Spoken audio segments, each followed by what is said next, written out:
बिस्मिल्लाहिर्रहमानिर्रहीम। मैं हूं मोहम्मद आसिफ चौधरी और हमारी इनकम टैक्स ऑर्डिनेंस 2001 और इनकम टैक्स रिटर्न 2025 पे जो लेक्चर की सीरीज़ चल रही हैं उसमें आज एक बहुत ही इम्पॉर्टेंट टॉपिक है जिस पे बहुत ज़्यादा क्वेश्चन आते हैं लोगों की तरफ से कि कैपिटल गेन क्या है और कैपिटल गेन जो स्पेशली प्रॉपर्टी पे है वो किस तरह से पे करना है, उसके रेट्स क्या हैं। बहुत सारे लोग जो हैं जो 236C का टैक्स पे किया जाता है, एडवांस टैक्स, उसको कहते हैं कि कैपिटल गेन टैक्स है। वो एक एडवांस टैक्स है 236C का जो प्रॉपर्टी के सेल के वक्त किया जाता है, लेकिन वो एडजस्टेबल है अगेंस्ट द कैपिटल गेन। तो इस वो कैपिटल गेन नहीं होता। कैपिटल गेन बेसिकली ये होता है कि आपका ये डिवीजन है 8 जिसमें the rate of tax to be paid shall under sub section 1A of section 37 shall be as follow. ये जो है इमूवेबल प्रॉपर्टी जो है उस पे कैपिटल गेन का है। तो इसका एक टेबल बना हुआ है, ये बहुत अच्छी तरह समझ लीजिएगा, आपके बहुत काम आने वाली चीज़ है और इसमें आप ताकि अपने ठीक तरह से रेट्स फाइल कर सकें।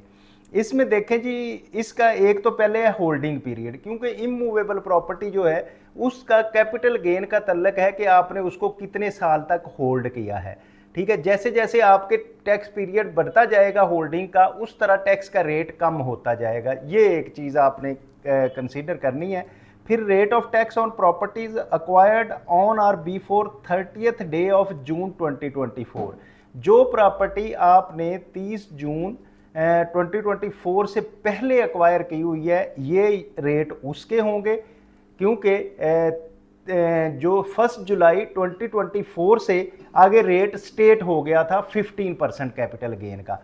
तो अब जो आप 1 डे ऑफ जुलाई 24 के बाद जो आपने प्रॉपर्टी खरीदी है, यानी कि साल 2024 के 1 जुलाई के बाद खरीदी है, उसका ऑलमोस्ट जो रेट है वो 15% है, वो सेम रेट है। लेकिन जाहिर है आप जब अभी इनकम टैक्स रिटर्न 2025 की कर रहे होंगे रिटर्न फाइल, तो उसमें हो सकता है आपने जो प्लाट बेचा होगा वो 1 साल पहले लिया है, 2 साल पहले लिया है, 3 साल पहले लिया है, 4, 5 और 6 साल पहले लिया है, या फ्लैट लिया है, जो भी चीज़ ली है उसका रेट क्योंकि आपका अभी तो पिछला पीरियड का होगा, तो इसलिए आपको ये रेट जानने ज़रूरी हैं। लेकिन अगर आपने 1 जुलाई 24 के बाद लिया है तो देन आपके लिए स्टेट 15% रेट होगा कैपिटल गेन का। तो अब हम इन चीज़ों में हमारे पास क्या हो सकता है। इमूवेबल प्रॉपर्टी में आपको पता है आपके पास ओपन प्लाट हो सकता है, कंस्ट्रक्टेड प्रॉपर्टी मीन मकान हो सकता है, या फ्लैट हो सकता है। तो अब इनके रेट्स जो हैं क्या हैं, where the holding period does not exceed 1 year, यानी कि 1 साल से ज़्यादा आपका पीरियड नहीं हुआ, आपने जब खरीदी तो 1 साल के अंदर अंदर ही आपने वो प्रॉपर्टी बेच दी। अगर तो वो ओपन प्लाट था तो उस पर कैपिटल गेन 15% होगा, अगर कंस्ट्रक्टेड प्रॉपर्टी थी तो उस पर भी, मकान था तो उस पर भी 15% टैक्स का रेट होगा, और अगर फ्लैट है तो उस पर भी कैपिटल गेन जो है वो 15% होगा।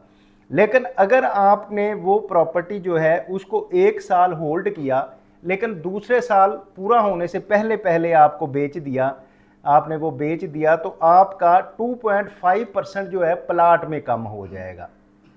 प्लाट का जो है वो 2.5% कम होके 12.5% रह जाएगा, अगर आपका पीरियड है होल्डिंग पीरियड 1 साल से लेके 2 साल तक का। और अगर वो आपका मकान था, कंस्ट्रक्टेड प्रॉपर्टी थी, तो देन आप उसके 10% पे करेंगे कि जैसे पहले से 5% कम हो गया है। और अगर आपका फ्लैट था तो वो 50% कम होके आप 7.5% पे उसको करेंगे। और लेकिन अगर आपने 1 जुलाई 2024 के बाद कोई प्रॉपर्टी खरीदी है तो वो उसमें स्टेट आपको 15% पे करना पड़ेगा। और इसके बाद अगर हम बात करते हैं कि जहां आपका होल्डिंग पीरियड है वो 2 साल गुजर गए लेकिन 3 पूरे नहीं हुए, तीसरा साल नहीं गुजरा, तो आपका जो प्लाट है उस पर टैक्स का रेट लगेगा 10%, ये 2.5% कम होगा और 10% हो जाएगा। और जो आपका कंस्ट्रक्टेड मकान का है वो भी 2.5% कम होगा और 7.5% हो जाएगा। और जो फ्लैट है, फ्लैट आपका बिल्कुल 0% हो जाएगा, इस पे अब टैक्स नहीं लगेगा। और वही बात अगर आपने 1 जुलाई से 2024 के बाद ख़रीदा है तो फिर स्टेट 15% रहेगा। यहाँ आपका होल्डिंग पीरियड जो है वो एक्सीड कर गया 3 साल से, 3 साल एक्सीड कर गया, लेकिन 4 साल एक्सीड नहीं उसने किए। तो फिर इसमें 2.5% कम होके प्लॉट जो है वो 7.5% पे आ जाएगा, और जो मकान है वो आपका 5% उस पर कैपिटल गेन टैक्स लगेगा। और ये कैपिटल गेन आपने उस वक्त पे करना है जब आप रिटर्न फाइल कर रहे होंगे। जो आपने at the time of transfer of property 236C का टैक्स पे किया था वो एडवांस टैक्स था, वो कैपिटल गेन टैक्स नहीं था, एडवांस टैक्स था, वो इसमें एडजस्ट हो जाएगा। और फिर अगली बात वही है कि जुलाई 24 के बाद है तो फिर 15% है। और फिर जहां आपका where holding period exceed 4 year, 5 साल क्रॉस हो गया लेकिन 4 ईयर क्रॉस हो गया लेकिन 5 साल पूरे नहीं हुए, 4 से ज़्यादा 5 से कम, तो उसमें फिर 2.5% कम होके आपका प्लॉट की जो है वो रेट कैपिटल गेन का 5% रह जाएगा, मकान जो है वो 0% हो जाएगा 4 साल बाद, फ्लैट भी 0% हो जाएगा। और इसी तरह जहां आपका होल्डिंग पीरियड 5 ईयर क्रॉस कर गया लेकिन 6 अभी नहीं क्रॉस किया तो वो आपका 2.5% रह जाएगा कैपिटल गेन पे टैक्स देना, जो मकान है उस पर 0 होगा, फ्लैट पे 0 होगा। और इसी तरह where the holding period exceed कर गया 6 ईयर से, 6 साल से अगर आपका एक्सीड कर गया तो फिर ये होगा कि आपको 0% उस पर कैपिटल गेन टैक्स होगा, मकान का, फ्लैट का, किसी भी चीज़ का। लेकिन एक चीज़ जो मैं आपको बार बार इसमें बता रहा था वो ये है कि जहां आपने rate on tax on property acquired on the first day of July 2024, तो वहाँ स्टेट 15% रहेगा for the person appearing on the active tax payer list on the date dispose of the property, and the rate specified in division 1 for the individual and association of person, and division 2 for the companies in respect of person not appearing in the active taxpayer list on the date of disposal of, कि अगर जो active taxpayer list में फाल कर रहे हैं वो तो उनके लिए तो 15% होगा, लेकिन जो एक्टिव टैक्सपेयर लिस्ट में फाल नहीं कर रहे वो जो नॉर्मल रेट मैंने डिवीजन 1 में आपको बिजनेसमैन के बताए थे और एसोसिएशन पर्सन के बताए थे, और डिवीजन 2 में आपको ये प्रॉपर्टी इसके बताए थे कंपनीज के, तो फिर उसको नॉर्मल रेट ऑफ टैक्स से देना पड़ेगा, provided that rate for tax of the individual and association of person not appearing in active taxpayer list on the date of disposal, the rate of tax shall not be less than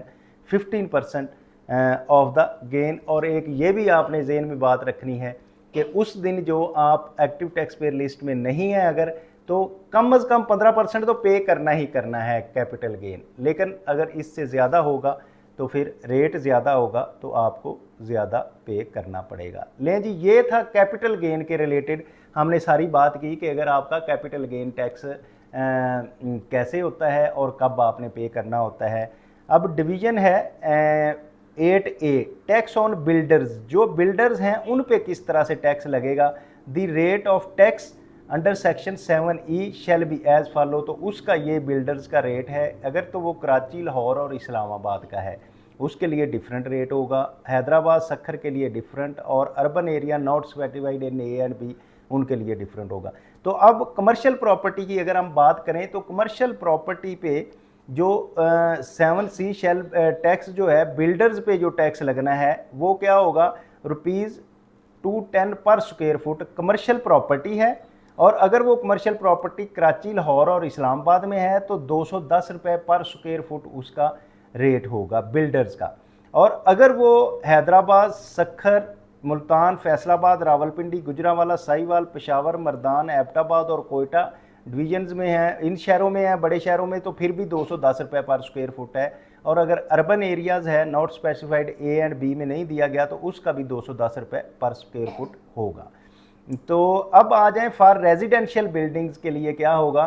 तो residential building के लिए area in square foot जो पहले हमने साल किए, पहला जो हमने कराची, लाहौर और इस्लामाबाद की कि अगर तो 750 स्क्वायर फुट तक का है वो एरिया रेजिडेंशियल बिल्डिंग है तो उसमें ₹20 पर स्क्वायर फुट है, अगर वो 751 से 1500 तक है तो फिर ₹40 पर स्क्वायर फुट है, और अगर 1500 से मोर है तो फिर ₹70 पर स्क्वायर फुट है इस्लामाबाद, लाहौर और कराची के लिए। और अगर ये हैदराबाद, सखर, मुल्तान, फैसलाबाद, रावलपिंडी, गुजरांवाला, साहिवाल, पेशावर, मर्दान और एबटाबाद में है और ये है रेजिडेंशियल बिल्डिंग, तो इनका होगा 750 स्क्वायर फुट तक ₹15, ₹5 कम हो गया, और 7.5 से लेके 1500 तक जो है ₹35 पर स्क्वायर फुट है, और 1500 से ऊपर है तो फिर ₹55 पर स्क्वायर फुट होगा।